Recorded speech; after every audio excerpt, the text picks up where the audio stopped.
Title: The Betrayal of the Two Princes. In the mighty kingdom of Umuoba, ruled by the wise and noble King Obieze, peace and prosperity filled the land.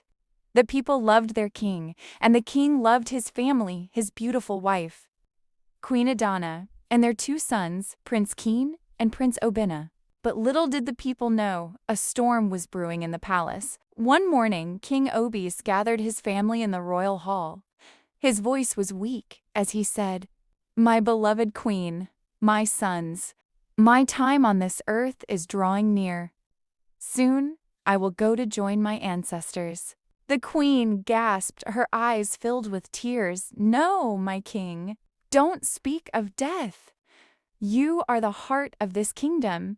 But the two princes looked at each other and smirked. Later that night, in the quiet of their chamber, they whispered dark thoughts. "If father will soon die," said Prince Kene, "why wait?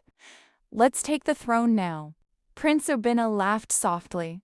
"Yes, the crown will be ours sooner than he thinks." And so they plotted evil. One evening, as Queen Obinna prepared dinner for her husband, she was called away by the royal maid. The moment she left, the two princes crept in. With wicked smiles, they poured poison into the king's meal and hurried away. But what they didn't know was that the king was not dying. His sickness was only a test, a plan to see how his sons would rule after him. Unknown to them, the king had placed hidden cameras all around the palace to watch their actions. That night, as he lifted his spoon, a guard rushed in. "Your Majesty, you must not eat." The king looked at the screen before him and saw everything: the betrayal, the poison, the laughter of his sons. His heart broke in pieces. The next morning, King Obieze ordered the royal drum to be beaten across the land. Every villager gathered in the palace courtyard. The king stood before them, strong and mighty as ever. "My people," he began, "today I reveal a painful truth." He turned to the two princes, who stood trembling. "These sons you see before you are not of my blood. They were adopted by me and my queen out of love. We raised them as our own, gave them everything, but their hearts are filled with darkness."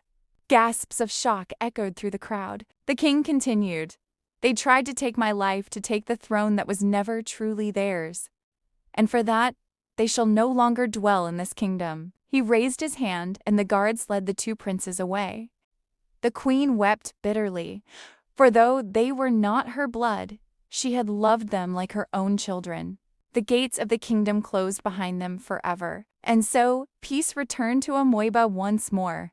The king ruled with justice, and the story of the two princes became a lesson for generations that greed and betrayal will always destroy even the strongest bonds.